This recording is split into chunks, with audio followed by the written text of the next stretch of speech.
Assalamualaikum warahmatullahi wabarakatuh. A'udzu billahi minasy syaithanir rajim. Bismillahirrahmanirrahim. Alhamdulillahi rabbil alamin wassalatu wassalamu ala asyrafil anbiya'i wal mursalin sayyidina Muhammadin wa ala alihi wa sahbihi ajma'in. Subhanaka la ilma lana illa ma 'allamtana innaka antal alimul hakim.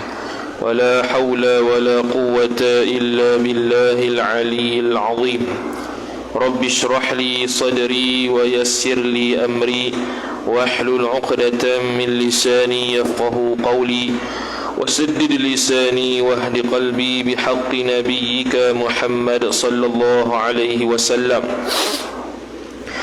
اللهم أغننا بالعلم وزينا بالحلم وأكرمنا بالتقوى وجملنا بالعافية.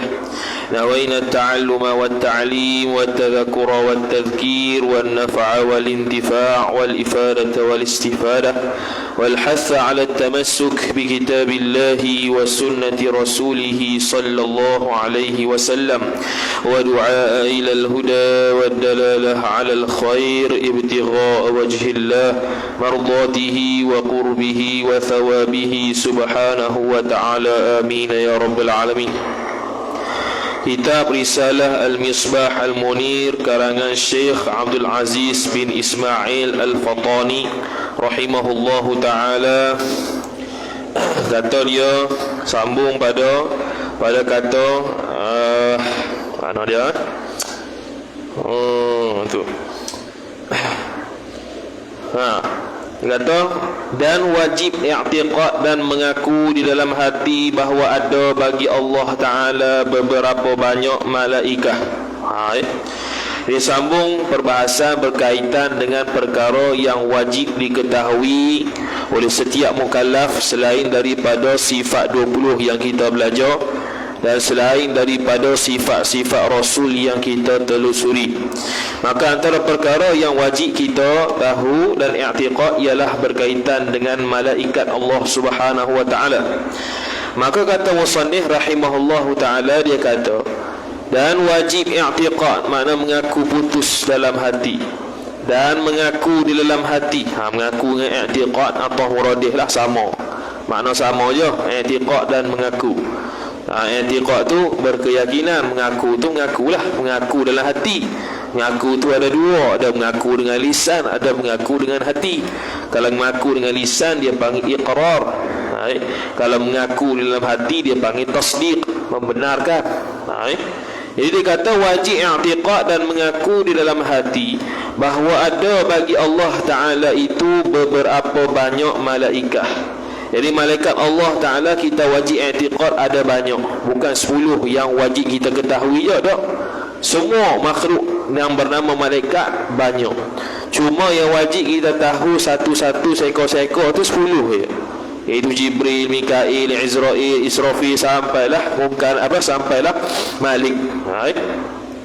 Jadi kata banyak malaikat Allah Subhanahu wa ta'ala. Apa itu malaikat? Dia kata iaitu malaikat satu makhluk daripada makhluk Allah Subhanahu wa ta'ala yang dipelihara akan makhluk Allah Ta'ala itu dipelihara daripada mengerja maksiat dan kedosaan. Jadi dia satu makhluk Allah Ta'ala yang Allah Ta'ala maksumkan, Allah Ta'ala peliharakan. Dia macam Rasul, iaitu dari sudut tak ada dosa. Rasul-Rasul pun wajib kita i'tiqad dia tidak ada dosa. Begitu jugalah para malaikat juga satu makhluk Allah Ta'ala yang Allah Ta'ala ciptakan tak pernah maksiat selama-lamanya, kecuali iblis. Itu nak buat macam mana? Itu ada pengecualian lah. Jadi iblis sebelum dicipta oleh Nabi Adam alaihi salam, maka iblis waktu itu namanya Azazil. Itu disebut dalam kitab Jam'ul Fawaid wa Jawahirul Qala'id karangan Syekh Daud Al-Fatani rahimahullahu ta'ala. Dia kata zaman dulu iblis itu dikenal sebagai Azazil. Satu malaikat yang paling alim, malaikat yang paling mustajab doa, malaikat yang banyak yang dikategorikan sebagai muqarrabin, orang yang dekat dengan Tuhan. Itulah dipanggil Azazil. Disebabkan dia derhaka dengan Allah Ta'ala, tak ikut cakap Allah Subhanahu Wa Ta'ala, iaitu sembah Nabi Adam, maka ditukarkan nama Azazil itu kepada Iblis. Sampailah sekarang. Kemudian kata dia, dan tidak bersifat mereka itu malaikat dengan sifat manusia. Dan mereka tidak bersifat dengan sifat manusia. Sebab itu kita tak sebab itu malaikat ini tidak makan dan tidak minum dan tidak tidur. Tabiat dia ibadat sahaja. Tabiat dia taat pada Allah sahaja. Dia tidak buat dosa macam kita, dia tak makan, dia tak minum macam kita, dan dia tidak tidur. Bahkan dia tidak berjantina. Dia bukan lelaki, dia bukan perempuan, dia bukan khuntha. Siapa mengatakan malaikat tu laki-laki, maka hukum dia haram, berdosa besar, fasik. Tapi kalau dia kata malaikat itu perempuan, hukum dia kafir. Haram lagi pula jatuh iman dia. Wal-iyadu billah. Kemudian dia kata, dan mereka itu malaikat sangat banyak, iaitu bilangan dia sangat banyak, cukup besar. Sehingga kan makhluk yang paling banyak dalam alam ini ialah malaikat Allah Subhanahu Wa Ta'ala. Makhluk yang paling sedikit di atas dunia ni ialah manusia. Manusia nampak banyak dah, malaikat banyak lagi. Iblis, jin, umat jin ataupun jin tu lagi banyak daripada manusia. Manusia paling sedikit lagi. Binatang-binatang yang ada di darat, yang ada di laut, yang ada di udara lebih banyak daripada iblis, daripada jin dan manusia. Malaikat lebih banyak lagi daripada segala binatang-binatang di darat, di laut, di udara, campur dengan jin, campur dengan manusia. Malaikat lagi banyak. Malaikat adalah makhluk Allah yang paling banyak di atas alam ini.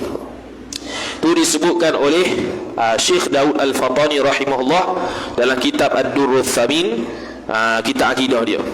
Kemudian kata musannif rahimahullah subhanahu wa ta'ala, tiada diketahuikan bilangannya bilangan malaikat melainkan Allah subhanahu wa ta'ala jua. Allah sahaja yang mengetahui bilangan malaikat yang sebenarnya apa. Kita tak tahu. Lepas tu tak wajib i'tiqad lah. Wajib i'tiqad, wajib ketahui dan kita yakinkan Allah Ta'ala ada banyak malaikat. Cuma yang wajib diketahui itu secara tafsir satu-satu 10 saja. Jibril, Mikail sampai habis itu. Itu kalau tahu tu makna kita sudah sah iman dia dari sudut malaikat, beriman kepada malaikat. Tetapi yang wajib dibilang akan dia, akan malaikat itu dengan tafsil, dengan terperinci itu 10 ya. Iaitu 10 tu Jibrail. Boleh baca Jibrail, boleh baca Jibril. Kalau kita qiraat Hafs an Asim, qiraat bacaan Quran kita yang kita baca tu dia panggil qiraat Hafs an Asim. Kita baca qiraat yang dibaca oleh Imam Hafs, yang diambil daripada gurunya Imam Asim. Dia baca dengan Jibril. Kalau kawan dia Imam Syu'bah ambil pada guru yang sama Asim, dia tidak baca Jibril, dia baca Jibrail. Jadi macam-macam lah kaedah bacaan pada malaikat Jibril ni. Ada Jibrail, ada Jibril. Kemudian Mikail, Jibril tu menyampaikan wahyu, dan dia itu meniupkan ruh ke dalam rahim perempuan apabila nak lahirkan anak. Betul dalam surah Al-Qadr, inna anzalnahu fi lailatul qadr wa ma adraka ma lailatul qadr lailatul qadri khairum min alfi syahr tanazzalul malaikatu warruhu fiha. Telah turunlah oleh malaikat dan ruh padanya pada malam Lailatul Qadar. Ruh itu apa dia? Syekh Nawawi Al-Bantani rahimahullahu ta'ala sebut dalam kitab dia At-Tafsirul Munir. Dia kata ruh itu ialah malaikat Jibril. Karena malaikat Jibril itu tugas dia selain daripada menyampaikan wahyu ialah meniupkan ruh ke dalam rahim anak Adam, rahim orang perempuan, supaya lahirnya anak tersebut dalam keadaan hidup. Tu.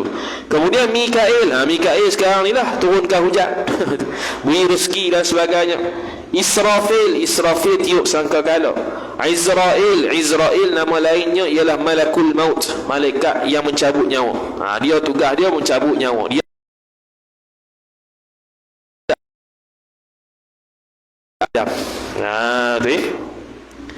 Kemudian Azrail habis. Raqib, Atid. Raqib, Atid ni bukannya Raqib belah kanan, Atid belah kiri, kan? Syekh Muhammad Nawawi bin Umar Al-Bantani rahimahullahu ta'ala sebut dalam kitab Nurul Zalam Syarah Aqidatil Awam, Raqib, Atid ni satu malaikat. Raqib, Atid ni nama bagi satu malaikat, seorang di kanan, seorang di kiri. Raqib, Atid ada di sebelah kanan, Raqib, Atid ada sebelah kiri. Tu yang tu. Kalau Raqib kanan, Atid kiri, tu tak tepat. Di Raqib, Atid kalau duduk belah kanan, dia catat amalan baik. Raqib, Atid yang duduk belah kiri, dia catat amalan buruk. Tu. Kemudian kata musannif rahimahullahu ta'ala, Munkar nakir. Munkar nakir hak soal kubur.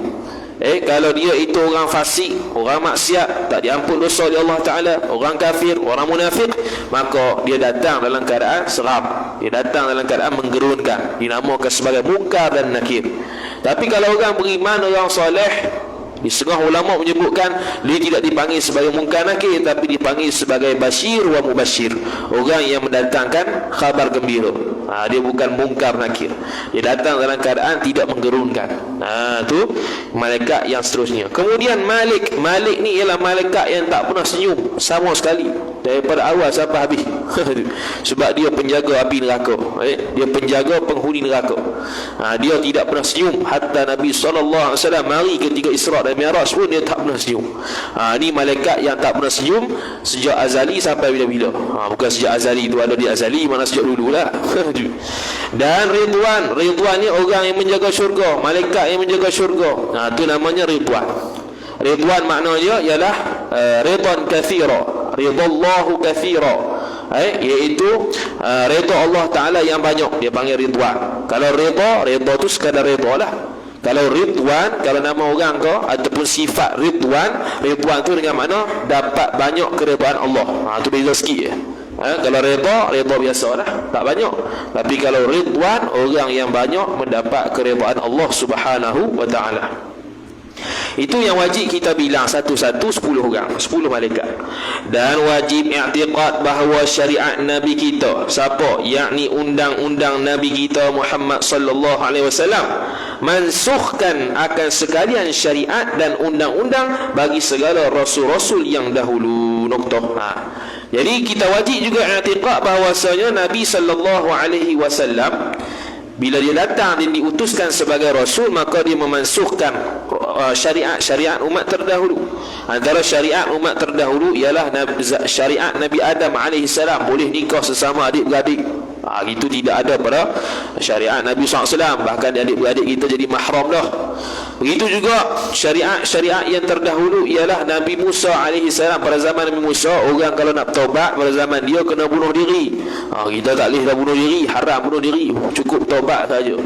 Di zaman Nabi Musa AS, cara nak menyucikan pakaian yang terkena najis ialah kena potong pakaian tu. Bahagian yang terkena najis tu tak boleh suci dengan air, kena potong dengan gunting pakaian tersebut. Tu cara nak menyucikan dia daripada najis. Tu zaman Nabi Musa AS. Zaman Nabi Musa AS boleh nikah dengan perempuan tanpa hak.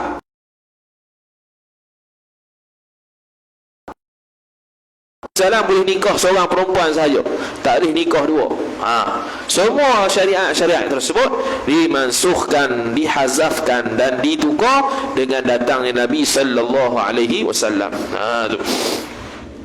Kemudian kata musannif rahimahullahu taala, dia kata dan kekal syariat Nabi kita sallallahu alaihi wasallam hingga hari kiamat. Jadi antara khususiat Nabi sallallahu alaihi wasallam ialah apabila beliau wafat, maka kekal syariat Nabi. Tidak ada ahlul fatrah, tak ada istilah ahlul fatrah. Ahlul fatrah ni ialah orang yang hidup pada zaman tiada Nabi. Maka dia buatlah apa benda pun, buat baik ke buat dosa ke, tak dianggap pahala, tak dianggap dosa. Bahkan dia mati dalam keadaan masuk ke dalam syurga Allah Subhanahu wa Ta'ala. Tu ahlul fatrah. Jadi khususiat Nabi SAW ialah apabila beliau baginda wafat, tidak jadi ahli fatrah orang yang selepas dia. Tu yang 1400 tahun ni tak jadi ahli fatrah, semua masih mukallaf.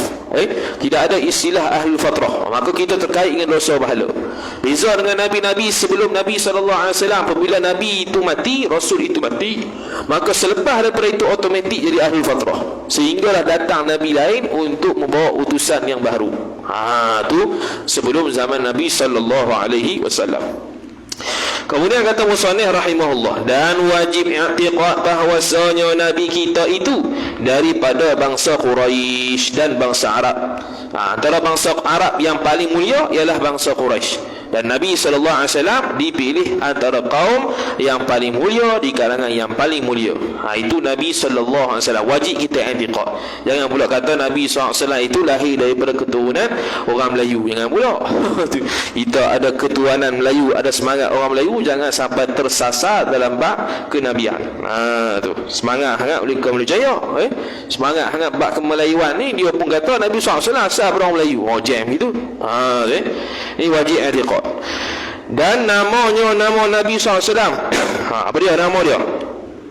Panjang tu. Muhammad bin Abdullah bin Abdul Muttalib bin Hashim bin Abdi Manaf bin Qusay bin Kilab bin Murrah bin Ka'ab bin Lu'ay bin Ghalib bin Fihir bin Malik ibn Nadar ibn Kinana ibn Khuzaimah ibn Mudrikah ibn Ilyas ibn Mudar ibn Nizar ibn Ma'ad ibn Adnan. Noktah. Panjang tu. Jadi yang wajibnya kat mana? Kita wajib tahu. Khilaf ulama. Pandangan pertama kata wajib sampai Adnan tahu. Kenapa sikit? Sampai Adnan tu wajib tahu. Muhammad bin Abdullah sampai Adnan. Ada yang kata tak sampai Adnan. Sampai ni je. Muhammad bin Abdullah bin Abdul Muttalib bin Hashim bin Abdi Manaf. Noktah. Sampai situ je. Senang sikit. Muhammad bin Abdullah bin Abdul Muttalib bin Hashim bin Abdul Manaf. Situ saja. Paling-paling kurang kita hafal dah sampai Abdul Manaf. Kalau tak mau sampai Adnan pun. Tapi lebih baik sampai Adnan lah. Tapi kalau tak mau pun Abdul Manaf aja. Muhammad bin Abdullah bin Abdul Muttalib bin Hashim bin Abdul Manaf. Mudah ya. Kena wajib ngapa sampai situ. Ataupun nak sampai Adnan, tu khilaf. Itu keluar daripada khilaf ulama lah. Kalau sampai Adnan tu tak ada khilaf lah, kata memang sah. Tapi kalau sampai Abdul Manaf ada khilaf. Ada yang kata tak sah lagi, ada yang kata sah dah. Dan ibunya ibu Nabi sallallahu alaihi wasallam, Aminah binti Wahib binti Wahab tu bukan Wahib. Binti Wahab. Aminah binti Wahab bin Abdul Manaf bin Zuhrah bin Kilab hingga akhir. Bin Kilab hingga akhir tu sama hak tadi tu lah. Bin Kilab bin Murrah bin Ka'ab bin Lu'ay sampai Adnan. Situ. Tu maksud hingga akhir. Tu nama ibu Nabi sallallahu alaihi wasallam pula. Jadi cukuplah Aminah binti Wahib binti Wahab bin Abdul Manaf bin Zuhrah bin Kilab. Okey dah. Kalau nak sampai akhir sampai Adnan pun tak ada masalah. Ini wajib ni. Bukan yang furuk-furuk kan, wajib. Sebab daripada Muhammad sampai Adnan itu tidak ada khilaf. Yang ada khilafnya ialah selepas Adnan sampai Adam. Tu ada khilaf lah.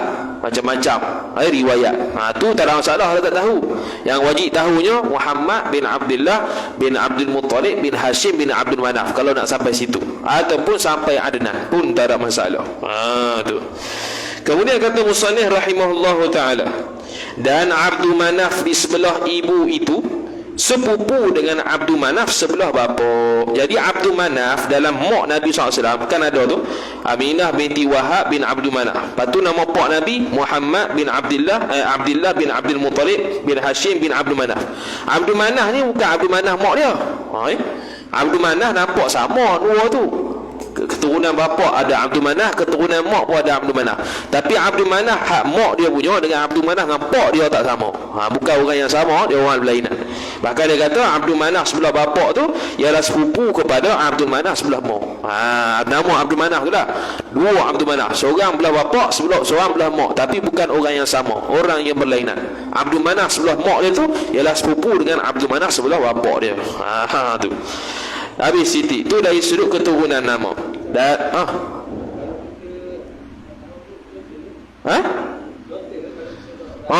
dosa.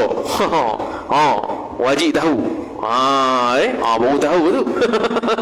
Wajib tahu tu. Tu kata tu sebab tu khilaf ulama, ada yang kena tahu sampai Adnan ke sampai Abdul Manaf. Kita kalau orang awam kita cenderung pada Abdul Manaf sudahlah. Tak payah sampai Adnan, tapi kalau rajin tak ada masalah. Kena tahu tu. Lepas tu dia kata tadi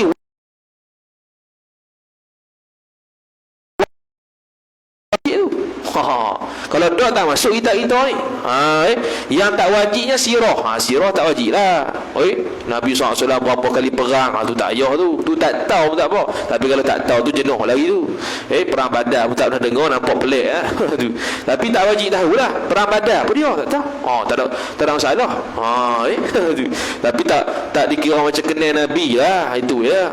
Yang wajib yang kita tahu dari sebahagian pada sirah Nabi yang disebut dalam kitab akidah ya. Antaranya ni lah. Nabi SAW lahir di Mekah, Nabi SAW meninggal di Madinah. Tu wajib tu. Walaupun dia sebahagian pada sirah, itu wajib. Jangan tukar. Nabi SAW lahir di Madinah, meninggal di Mekah. Mampui. Tu. Dia kena betul. Dalam bab, sebab ni dia termasuk dalam bab i'tiqad kenabian Nabi sallallahu alaihi wasallam. Tu bahaya tu kalau tak tahu. Tu kata wajib i'tiqad. Dan wajib i'tiqad pula bahwasanya Nabi kita Muhammad sallallahu alaihi wasallam dibawa berjalan malam daripada Mekah ke Baitul Maqdis. Ni perkara yang i'tiqad wajib juga tentang Nabi SAW, iaitu Nabi SAW pernah di Isra' Mi'rajkan. Tu maklumlah. Jadi siapa yang mengingkari Isra' itu hukum dia kafir. Sebab apa? Sabit dalam Quran. Subhanalladzi asra bi'abdihi laila, surah Al-Isra ayat pertama. Maha suci Allah Ta'ala yang memperjalankan hamba-Nya di tengah malam daripada Makkah, Masjidil Haram sehingga Masjidil Aqsa. Itu wajib kena i'tiqad. Siapa ingkar kafir, sebab dia itu sabit dalam Quran. Adapun Mi'raj, siapa ingkar fasik, sebab dia tidak sebut dalam Quran, hanya sebut dalam hadis yang sahih. Siapa yang ingkar Mi'raj tu naik ke langit tu daripada Masjidil Aqsa sehingga langit ketujuh arah sana tu, tu kalau siapa ingkar tak kafir tapi fasik. Sebab apa? Sebab tak disebut dalam Quran, hanya sabit dalam hadis yang sahih sahaja. Kemudian kata musannif rahimahullah subhanahu wa ta'ala, dan daripada Baitul Maqdis kepada langit yang ketujuh. Allah Subhanahu wa ta'ala memperjalankan juga Nabi SAW daripada Baitul Maqdis ke langit yang ketujuh sampai ke arah sana untuk mengambil syariat sembahyang. Dan di sana dia melihat Allah Subhanahu wa ta'ala dalam keadaan dia tidak bertempat di sana, dalam keadaan dia tidak berjisim, dalam keadaan dia tidak ada arah situ sana. Demikian itulah. Dia tengok Allah Subhanahu wa ta'ala, dia nampak Allah Subhanahu wa ta'ala ketika dia naik ke atas arah sana, dalam keadaan Allah Subhanahu wa ta'ala tidak bertempat di sana, dalam keadaan Allah Subhanahu wa ta'ala bukan di atas arah, bukan di tepi arah, seperti mana yang kita belajar i'tiqad. Seperti mana kita belajar akidah. Lagu mana Allah Nabi SAW melihat Allah Ta'ala ketika di dunia? Wallahu a'lam. Itu saja. Kalau sebahagian puak yang mujassimah, orang yang i'tiqad yang fasik, mereka akan kata Allah Subhanahu Ta'ala itu ada di atas arah, kerana Nabi SAW apabila naik di sana dia melihat Allah Subhanahu Ta'ala. Bukan melihat ketika itu, melihat dalam keadaan Nabi ada di sana, bukan Allah tak semestinya ada di sana. Melihat, contohnya melihat tak semestinya kena ada depan kita. Contoh kalau kita lah zaman sekarang ni, kita tengok Cristiano Ronaldo main bola, bukan dekat sini, tapi boleh tengok tak? Boleh tengok ke mana? Tengok ke cermin mana? TV. Tu zaman sekarang. Zaman sekarang kita boleh tengok pemain-pemain bola dalam keadaan dia tidak ada pun di sini. Dah ada di mana? Ada di sana, tapi kita nampak dia. Jadi Allah, Nabi SAW nampak Allah SWT lagu mana? Wallahu a'lam. Jadi dia itu Allah Ta'ala tidak bertempat di atas arah, Allah Ta'ala bukan di mana-mana, Allah Ta'ala tidak ada tempat, Allah Ta'ala bukan berjisim, Allah Ta'ala bukan di arah situ dan sini. Dia nampak dalam keadaan tidak ada kaifiat. Orang tanya Allah SWT macam mana dia nampak? Wallahu a'lam, laisa kamitslihi syai'. Tak boleh nak gambarkan. Tu i'tiqad yang betul. Kemudian kata musannif rahimahullahu ta'ala, dan kepada Sidratul Muntaha, kepada Arash dan kursi, dan kepada Mustawa. Ini tempat-tempat yang Nabi SAW dipernaikkan. Dia lepas ke langit ketujuh, dia panggil ada Sidratul Muntaha. Dia ada Sidratul Muntaha. Kemudian naik lagi ada Arash dia, ada kursi, ada Mustawa. Tu nama-nama tempat belakang tu. Sidratul Muntaha tu kalau ngaji kitab Kifayatul Muhtash karangan Syekh Daud Al-Fatani, biasa dibaca ketika berlakunya bulan Isra' Mi'raj. Akan dibacalah kitab tu, Kifayatul Muhtaj, macam mana dia sifatkan Sidratul Muntaha, cukup indah. Sehingga kita boleh baca je lah, nak gambar lebih-lebih tak boleh. Boleh baca je lah kitab tu, nak gambar lebih-lebih kita bukan jumpa pun Sidratul Muntaha tu. Kemudian kata musannif rahimahullahu taala, kemudian melihat ia Nabi akan Tuhan dengan ketiadaan berkaifiat. Ni kita kata tadi, dengan kataan tidak ada lagu mana dia lihat Tuhan, tak ada lagu mana. Ada ke lagu tu? Sabit kat Tuhan saja. Adapun makhluk, kalau kita nampak sesuatu, ada kaifiat dia. Oh, dia ni tinggi, dia ni hitam, dia ni besar, gemuk. Boleh lah. Sebab kita lihat makhluk. Ni lihat Allah, Allah bukan makhluk. Jadi tidak boleh kita sifatkan dia dengan sesuatu daripada makhluk. Apa yang terlintas daripada kepala otak kita tentang Allah Ta'ala, maka itu bukan Allah, itu makhluk. Kemudian dia kata, dan berkata-kata, ini semua wajib i'tiqad berlakon. Wajib i'tiqad dia melihat Tuhan, wajib beriktikad dia ada Isra' Mi'raj, wajib i'tiqad juga dia berkata-kata akan dia akan Muhammad oleh Tuhannya, Tuhan Muhammad. Nabi Allah Subhanahu taala bercakap dengan Nabi SAW. Antara nabi-nabi yang bercakap direct dengan nabi dia, Allah Taala cakap direct dengan nabi dia ialah Nabi Musa alaihissalam, sehingga digelarkan kalimullah, orang yang bercakap direct dengan Tuhan, tak berwasilahkan dengan malaikat Jibril. Adapun Nabi SAW berwasilahkan malaikat Jibril, kecuali pada malam Isra' dan Mi'raj dia bercakap langsung dengan Allah Subhanahu wa taala, iaitu berkaitan dengan syariat sembahyang. Yang asalnya 50 rakaat, dia turun langit ke-6, jumpa Musa, Musa suruh naik balik jadi 45. Turun semula, Musa minta kurang lagi jadi 40, naik balik. Lepas tu turun lagi, jumpa Musa lagi, suruh kurang lagi jadi 35. Sampailah 5, Nabi Musa pun suruh minta kurang lagi. Aku malu dah dengan Tuhan, minta lebih-lebih. Zaman Nabi Musa alaihissalam dia kata, zaman aku hak tubuh besar-besar ni, hak gagah-gagah orang Israel ni, sembahyang 3 kali sehari je pun tak mampu nak buat, apatah lagi umat kamu hak badan tubuh kecil-kecil tak gagah mana nak buat 5 kali sehari. Aku bimbang tak buat ya. Tu yang disuruh minta kurang. Tapi Nabi sallallahu alaihi wasallam dah segan dah malu dah dengan Allah Subhanahu wa taala, memadalah dengan apa yang telah difardukan oleh Allah Subhanahu wa taala, jadilah 5 kali sehari kita sembahyang. Kalau tidak asalnya 50 waktu. Kalau 50 waktu tu rasanya kita tak kerja dah. Pakat menanam tanaman yang kita rasa. Tak ada nak pergi office pun. Tak ada pergi office mayang. Tak ada pergi office mayang. Ada saja azan. Habis. Kemudian kata musannif rahimahullah taala, dan difardu ke atasnya, ke atas Nabi sallallahu alaihi wasallam dan umat dia, iaitu sembahyang 5 waktu. Itulah sehari semalam, sembahyang subuh, zuhur, isyak, asar, maghrib. Subuh, zuhur, asar, maghrib, isyak. Itu. Tu 5. Habis. Dan beberapa banyak lagi daripada perkara yang wajib diketahui akan perkara itu, serta i'tiqad setengah daripadanya daripada perkara yang wajib tahu tu. Bukan. Betul lah. Betul lah, setengah daripadanya wajib atas mukallaf mengetahui. Doktor ada kata banyak lagi benda yang wajib tahu dan i'tiqad, aku sebut sebahagiannya lah. Antaranya lagi ialah bab puasa itu wajib pada bulan Ramadan, wajib kita i'tiqad puasa itu wajib di bulan Ramadan. Siapa tidak i'tiqad wajib bulan Ramadan, kafir. Wajib kita i'tiqad haji umrah itu wajib, ijma' ulama atas seseorang. Yang umrah tu khilaf lah, yang haji itu wajib, ijma' ulama. Kalau umrah tu khilaf ulama, mazhab kita sahaja wajib, mazhab lain tak wajib, haji sahaja wajib. Kita haji wajib, umrah wajib seumur hidup. Ada lagi dia kata, cuma aku sebut sebahagiannya, bahawasanya tiap-tiap yang bernyawa itu pasti mati. Ada okey. Bahawasanya tiap-tiap bukan tadi tu, serta i'tiqad noktah situ. Dia kata, dan beberapa banyak lagi daripada perkara yang wajib diketahui akan perkara itu, serta i'tiqad noktah. Lepas tu apa yang wajib kita ketahui tu? Setengah daripada perkara yang wajib diketahui ialah wajib atas mukallaf mengetahui bahawasanya tiap-tiap yang bernyawa itu pasti mati. Noktah. Wajib tahu. Dan i'tiqad kita ni pasti mati. Sebab apa? Disebut dalam Quran. Kullu nafsin za'iqatul maut. Setiap benda yang bernyawa itu akan merasai mati. Maka kita wajib i'tiqad setiap benda yang hidup, ada ruh, ada sifat penghidup, mesti akan melalui mati kecuali Allah Subhanahu wa taala. Habis. Dan wajib i'tiqad bahwasanya manusia itu akan dibangkit hidup kembali pada hari kiamat. Hari kiamat akan dihidupkan kembali. Inilah beza kita dengan Mu'tazilah, dengan ahli falsafah. Ahli falsafah kata Allah Subhanahu wa taala kita ni tidak akan dibangkitkan lagi di padang mahsyar. Kita ni mati terus dah.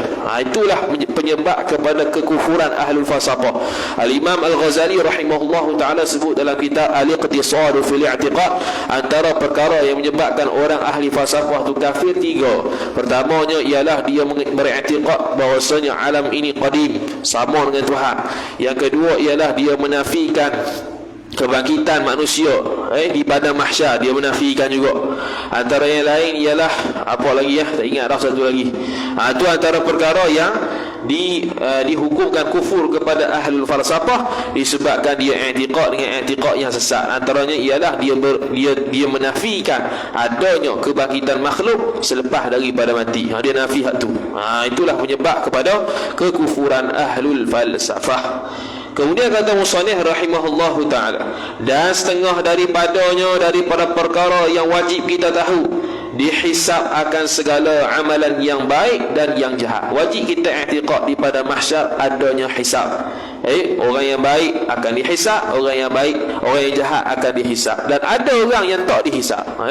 Ada orang yang tidak dihisab masuk neraka, ada orang tak dihisab masuk syurga. Tu pun ada juga. Jadi ada orang yang tanpa hisab lagi, tak kira lagi masuk neraka dah. Ada yang tak kira lagi masuk syurga dah. Dan ada yang kira dia ni dosa ke, dia ni pahala. Dia ni orang yang baik ke dengan banyak pahala, ataupun orang yang jahat, orang yang maksiat dengan sebab banyak dosa. Itu wajib kita i'tiqad.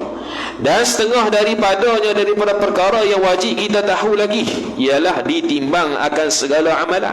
Dia panggil sebagai mizan. Wajib i'tiqadnya adanya mizan, timbang amalan. Cuma macam mana berlaku khilaf ulama. Tu je. Benda khilaf tu furu' lah. Yang usulnya ialah kita ni pasti akan dihisabkan amalan dan ditimbang amalan tersebut. Ditimbang amalan ni khilaf ulama. Ada yang kata dengan amalan dia, iaitu Allah Ta'ala menjadikan amalan tersebut sebagai jasad kemudian ditimbangkan. Ada yang kata tak, bukan hak tu. Ditimbang amalan ni dengan makna ditimbangkan kitab dia, kitab yang ditulis oleh para malaikat. Berat hak mana. Jadi kitab nanti kita akan baca depan Allah Ta'ala, kitab amalan kita. Jadi kalau orang diberikan kitab di sebelah kanan dia, itu makna dia orang baik lah. Kalau di sebelah kiri dia, mana dia orang ahli maksiat. Kalau di belah belakang, itu makna dia kafir. Tu cara diberikan kitab pada hari akhirat. Diberikan sama ada di tangan kanan kita, atau tangan kiri kita, atau daripada belah belakang. Yang kita nak daripada tangan kanan kita, supaya amalan tersebut, kitab yang dibaca tu baik. Dan bila kita buka kitab tersebut, panjang dan besarnya kitab amalan kita tu seluas mata memandang. Kita akan baca satu depan Allah Subhanahu wa taala. Kemudian kata musannif rahimahullahu taala, dan setengah daripada perkara yang wajib diketahui ialah wajib i'tiqad bahwasanya lalu sekalian manusia itu di atas jambatan siratil mustaqim. Wajib juga i'tiqad semua makhluk Allah Subhanahu wa taala, manusia dan jin, itu akan masuk ke dalam sirat. Macam mana berlaku sirat? Hak tu khilaf. Ada tak sirat? Wajib i'tiqad ada sirat. Lagu mana? Wallahu a'lam. Khilaf ulama. Ada yang kata 3,000 tahun, ada yang kata 21,000 tahun. Tu khilaf lah. 3,000 tahun pun 3,000 tahun bukan 3,000 tahun dunia, 3,000 tahun akhirat. 3,000 tahun akhirat lebih lama daripada 3,000 tahun dunia. Kemudian kata musannif rahimahullahu taala, jambatan yang dibentang di atas mulut neraka. Jambatan siratul mustaqim tu, sirat tu lah. Sirat tu akan dibentangkan di atas neraka. Dia panggil mulut neraka lah, sebab bawah tu neraka. Dengan mana kalau siapa-siapa tak lepas jatuh dalam neraka. Orang kafir awal-awal jijak sirat tu lepas dah dalam neraka. Kita wallahu a'lam. Kalau atas pandangan kata 21,000 tahun, dia ada 7 checkpoint. 3,000 tahun, 3,000 tahun, 3,000 tahun sampai 7 kali. 1,000 tahun menaik, 1,000 tahun mendatar, 1,000 tahun menurun, satu checkpoint. Checkpoint pertama dia tanya bab akidah. Akidah tak lepas jatuh. Dah naik 3,000 elok dah, tiba-tiba jatuh. Penat gitu. Ibarat kita jogging lah, jogging rupanya jogging nak pergi makan sedap-sedap contohnya, tiba-tiba kedai tutup. Sakit gitu. Kita pergi jauh-jauh Kelantan naik motor, naik kereta nak makan je, tiba-tiba tutup. Jenuh. Lepas tu kalau lepas akidah, naik pula 3,000, 1,000 mendatar, 1,000 menaik, 1,000 mendatar, 1,000 menurun. Checkpoint kedua, tanya bab semayang. Mayang lepas ke tak? Habis ke tak mayang tu? Kau ada yang perlu qada tapi tak qada lagi. Semayang wajib kita qada kalau kita tak buat, walaupun kita lupa. Semayang kena tepat pada waktunya, tidak boleh keluar pada waktu dia. Kalau keluar pada waktu wajib bertaubat. Bukannya kita ni semayang mana? Semayang luar waktu. Semayang luar waktu tu kira dosa. Dia semayang dikira orang yang semayang tu ialah orang yang semayang pada waktunya. Kalau subuh lah. Kalau dia semayang subuh kira apa? 7.30. Tu bukan subuh. Subuh tu habis bila masuk waktu syuruk. Waktu syuruk tu kalau dah masuk, habislah subuh. Dia semayang tu dosa. Mayang tu sah tapi kena bertaubat. Sebab apa? Dia lambat semayang. Mayang zuhur pukul 1. Okey, pukul 1 masuk. Habis bila waktu zuhur? Pukul 4 contohnya, atau 4.30. Lepas tu dia semayang bila? Semayang pukul 5 tanpa ada uzur. Tu tak boleh. Semayang sah lah, cuma haram sebab melewatkan semayang. Wajib bertaubat situ. Kalau tak bertaubat, dia mati dalam keadaan dosa, Allah Ta'ala kalau tak ampun, ada peluang lah masuk neraka. Itu je. Jadi checkpoint kedua, tanya bab semayang. Lepas habis bab semayang selesai, checkpoint seterusnya 3,000 tahun lagi. 1,000 mendatar, 1,000 menaik, 1,000 mendatar, 1,000 menurun. Checkpoint ketiga, tanya bab puasa. Puasa apa? Puasa wajib lah. Ramadan tu dulu semasa hidup sejak balik sampai mati, adakah sempurna segala ibadat puasa Ramadan kita? Adakah kita tak pernah puasa? Ada. Pernah qada balik tak? Tak qada. Selamat masuk neraka. Tak diampun Allah Taala, masuk neraka. Sebab apa? Tak puasa.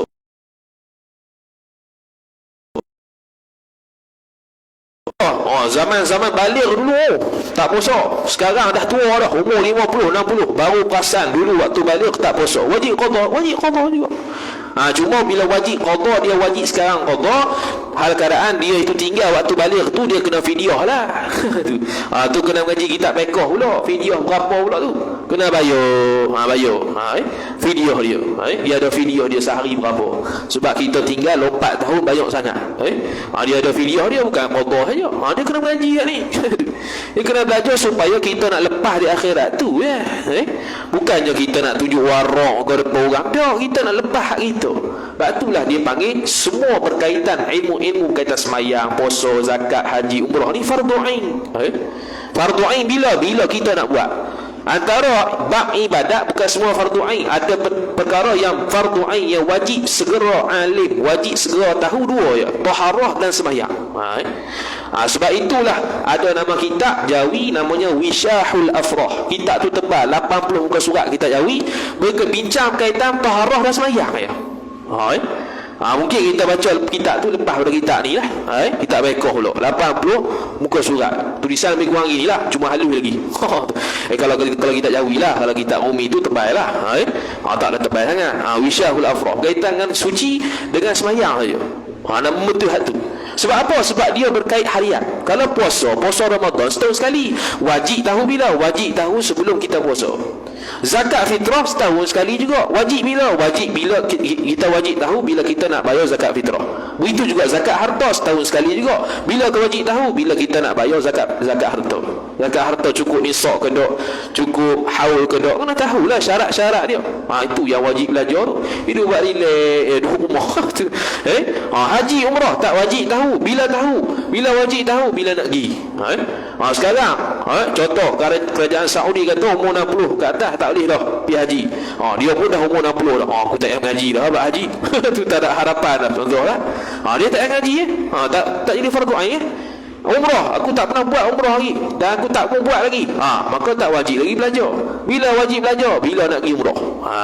Bila on the way nak pergi umrah tu, wajib belajarlah. Ni syarat sah rukun, ini syarat dia, ni rukun dia, ni wajib umrah, ni kalau buat gini-gini kena dam. Itu kena tahulah. Lepas tu checkpoint seterusnya 3,000 juga. Lepas tu tanya bab zakat pula. Checkpoint seterusnya 3,000 juga. Checkpoint kelima tanya bab haji umrah. Kemudian checkpoint yang seterusnya berkaitan dengan bersuci. Bersuci nombor 6. Tu. Bersuci nombor 6. Wuduk betul ke tak? Mandi wajib betul ke tak? Haid nifas, kira betul ke tak? Habis tu checkpoint yang terakhir ialah adakah kamu pernah menzalimi orang lain? Sebab itu orang yang menzalimi orang lain, buat jahat ke orang lain, kena minta maaf ke orang tu. Dia tak boleh minta maaf, bertaubat dengan Allah Ta'ala je. Dia kena minta maaf pada manusia kerana itu hak manusia, bukan hak Allah Ta'ala. Dia pernah buat salah dengan manusia, dia wajib minta maaf. Wajib minta maaf tu wajib sebutlah apa benda kesalahan dia. Ni saya minta maaf zahir batin kosong-kosong. Tu apa benda? Mazhab Syafi'i kata kalau nak minta maaf tu kena sebutlah kesalahan apa tu supaya dia halalkan. Kita minta maaf tu untuk halalkan diri dia, minta tuntut di akhirat nanti kepada kita. Dia kalau kita tak minta maaf, dia ada hak atas kita. Bila ada hak atas kita, dia boleh ambil pahala kita, ataupun kita dah habis pahala, dia bagi dosa dia kepada kita. Tu jam tu. Kita nak ke begitu di akhirat nanti? Tak maulah. Kita ni ibadat dah sikit dah. Kalau ibadat kita banyak sekalipun, harap-harapnya tak ada lah orang macam tu. Kita nak semua clean belaka lah. Rekod kita, kehidupan kita ni clean. Tak ada hutang-hutang budi dengan apa dengan manusia. Tak ada apa yang perlu diminta maaf pada manusia. Lagu mana? Buat baik ke orang lah. Jangan mengumpat orang, jangan hina orang, jangan keji orang, jangan cakap buruk seorang. Tu ya.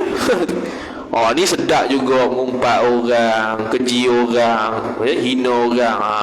Tanggung sendirilah. Tu. Kena pergi minta maaf ke dia semula.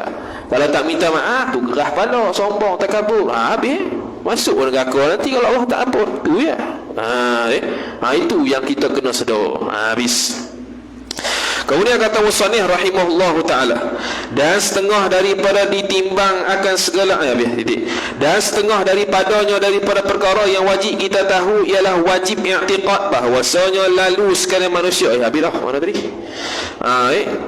Okey, dan setengah daripadanya daripada wajib perkara yang wajib yang kita i'tiqad ialah syurga dan neraka. Wajib kita i'tiqad ada syurga ada neraka. Lagu mana dia neraka syurga tu? Tu furuk lah. Tu benda cabang dah. Wajib i'tiqad dulu. Ada tak syurga? Ada. Ada tak neraka? Ada. Ahlus Sunnah wal Jamaah kata sekarang ni ada dah neraka. Beza dengan Mu'tazilah. Mu'tazilah kata sekarang ni tak ada neraka syurga lagi. Neraka syurga ada nanti. Sebab apa dia kata tak ada sekarang lagi? Sebab sekarang ni kalau ada syurga neraka, sia-sia lah. Sebab tak ada orang masuk lagi. Dia kata sia-sia. Itu i'tiqad tak betul lah. Tapi tak kafir dia tu, sebab dia masih lagi sabit syurga neraka. Cuma cara dia i'tiqad tu salah. Dia kata syurga neraka tak ada lagi sekarang. Ada tu nanti. Sebab kalau ada sekarang, sia-sia lah Tuhan buat. Sebab tak ada orang masuk lagi. Lepas tu kita berhujah pula dah Nabi SAW nampak tu syurga neraka Allah Ta'ala tunjuk waktu Isra Mi'raj tu. Dia pula jawab kata, itu Allah Ta'ala gambarkan dia saja, bukan masuk sungguh. Jadi itu benda furuk lah. Tapi yang betulnya ialah ada dah sekarang syurga neraka, dan syurga neraka itu wajib kita i'tiqad dan tahu kata dia itu ada. Tu Kemudian kata musannif rahimahullah, dan kedua-dua itu syurga neraka sudah ada sekarang. Ni nak tolak pandangan Mu'tazilah tadi. Dia pun kata ada dah sekarang ni syurga neraka. Ni i'tiqad Ahlus Sunnati wal Jamaah. Allahumma ja'alna min ahlil jannah. Dia pun doa, wahai Tuhan kami, jadikanlah kami ni kita lah baca kitab dia, yang belajar kitab dia ni termasuk di kalangan ahli syurga. Amin. Wala taj'alna min ahli nar, dan jangan kamu jadikan kami sebahagian daripada ahli neraka. Amin. Dan lain-lain lagi perkara-perkara yang wajib atas mukallaf mengiktikad akan dia, akan perkara-perkara yang wajib tu. maka hendaklah kamu menuntuti di kitab yang besar-besar. Banyaklah dia panggil kitab mutawwalat, kitab besar-besar. Antara kitab besar yang diceritakan berkenaan dengan syurga neraka ialah Mukhtasar Imam Qurtubi rahimahullahu taala. Mukhtasar Imam Qurtubi dia cerita start daripada cabut nyawa sampai masuk syurga, ahli syurga, masuk neraka, ahli neraka. Dia cerita habis sedetail dengan hadis-hadis dia. Dan diterjemah dah sekarang ni. Kitab dia warna hijau tebal ni. Kita beli zaman sekolah dulu. Sekarang kerti cara dah. Mukhtasar Al-Qurtubi. Wallahu a'lam. Habis. Huraian yang terakhir. Dah bunyi dah. Huraian yang terakhir pada menyatakan setengah-setengah perkara yang wajib atas mukallaf, mengerjakan segala yang disuruh wajib dan meninggalkan segala yang ditegah. Kitab saya ni ada lagi 4 muka surat. Jadi kita berhentilah sekarang ni. Cuma minggu depan dengan minggu sekali lagi kita mungkin ambil masa sikit supaya kita nak khatam. Kita nak khatam lagi 2 minggu lah. Sebab minggu depan dan minggu sekali lagi kita nak ambil masa isyak sikit supaya baca takat yang kita hadkan. Supaya target kita khatam 2 minggu lagi. Sebab minggu ketiga tu kita dah tak ada dah. Kita pergi umrah. Jadi supaya kita khatam kitab ni sebelum saya pergi umrah. Jadi nanti start minggu depan dan minggu sekali lagi kita ambil masa lah waktu isyak tu. Baca lebih kurang 2 muka surat kalau kitab saya ni. Lepas tu tak ada lah. Tu start daripada 16 hari bulan sampai 28 bulan 12 tu saya tak ada lah sini, saya pergi umrah. Jadi kita khatam insya-Allah taala sebelum saya pergi umrah. Wallahu taala alam. Wa sallallahu sallam ala sayyidina Muhammad wa ala alihi wa sahbihi wa baraka wa sallam. A'udzu billahi minasyaitonir rajim. Bismillahirrahmanirrahim. Alhamdulillahi rabbil alamin. Wassalatu wassalamu ala asyrafil anbiya'i wal mursalin sayyidina Muhammad wa ala alihi wa sahbihi ajma'in. Allahumma zidna ilma warzuqna fahma. Allahumma zidna علما وارزقنا فهما اللهم زدنا علما وارزقنا فهما وصلى الله وسلم على سيدنا محمد وعلى آله وصحبه وبارك وسلم والحمد لله رب العالمين والسلام عليكم ورحمة الله وبركاته.